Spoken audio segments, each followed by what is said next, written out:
Hello dear students, welcome back to my channel physics SPC. Work energy and power का एक question. Body initially at rest, तो initially ये rest है body, sliding along a frictionless track from height H S on just complete, important ये भी है, just completes a vertical circle of diameter A B D, the height H is equal to. तो देखो conditions होती हैं to complete, to just complete, just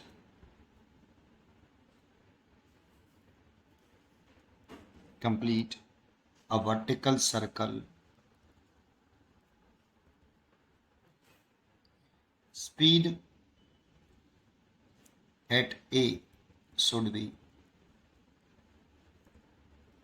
important है just, क्या condition है कि वी ए इक्वल होना चाहिए रूट 5 g r, आर इसका डायमीटर, रेडियस है, सॉरी आर रेडियस है इसकी, तो डायमीटर डी बराबर 2r, are is equal to d/2।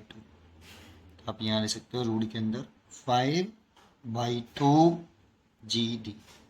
ऐसे जानते हो अगर स्पीड ए पॉइंट पर पार्टिकल अगर यहाँ पहुँच जाए और उसकी स्पीड जो हो वी ए अगर वो रूट 5 g r से ग्रेटर है तो वो कंप्लीट कर ही लेगा वर्टिकल सर्कल। लेकिन अगर रूट स्पीड जो मिनिमम स्पीड है ये कंप्लीट करने के लिए कम से कम इतनी स्पीड चाहिए, तो जस्ट कंप्लीट वर्ड यूज किया उसने, इसलिए मैंने equal to root 5 g r लिया है। ठीक है, अब इस पॉइंट पर ये वेलोसिटी में कंजर्वेशन ऑफ एनर्जी निकालूंगा, क्योंकि यहाँ पर केवल ना, अगर मैं यहाँ पर एक पी पॉइंट डाल लूँ तो पी से ए तक अगर मैं लिखूं according to conservation of mechanical energy, मैं क्यों लगा सकता हूं, क्योंकि यहां पर केवल और केवल ग्रेविटेशनल फोर्स लग रहा है।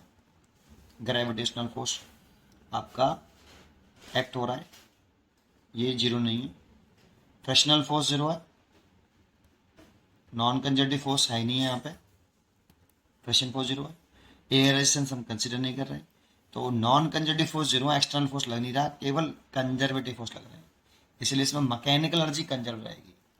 और मैकेनिकल एनर्जी कंजर्व रहेगी तो mechanical energy at point P और mechanical energy at point A equal होगी।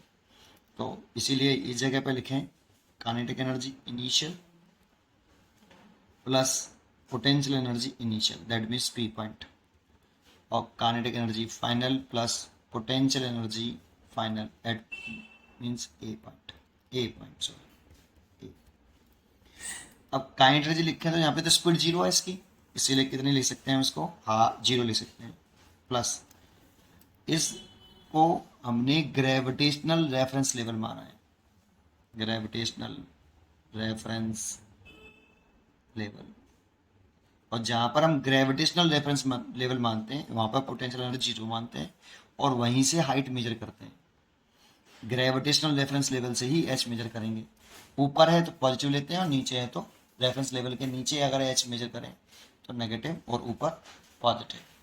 तो रेफरेंस लेवल पर पोटेंशियल एनर्जी जीरो कंसिडर करते हैं, तो मैं तो पी पॉइंट की बात कर रहा हूँ, तो जो रेफरेंस लेवल से एच हाइट पर है, इसलिए लिखेंगे ग्रेविटेशनल पोटेंशियल एनर्जी होगी M G H equal to, kinetic energy देखें यहाँ पर ए पॉइंट पर, तो हाफ पार्टिकल की मास एम और स्पीड भी ए इसका square, plus gravitational potential energy देखते हैं इस पॉइंट पर, तो रेफरेंस लेवल ही माना है मैंने, यहीं से हाइट मेजर करेंगे तो एच जीरो होगा और एच जीरो होगा तो पोटेंशियल एनर्जी जीरो होगी। इसे सॉल्व करें आगे तो M G H is equal to half M V A का स्क्वायर, एम से M cancel, then V A equal to root के अंदर 2g, ये फर्स्ट इक्वेशन और ये सेकंड इक्वेशन।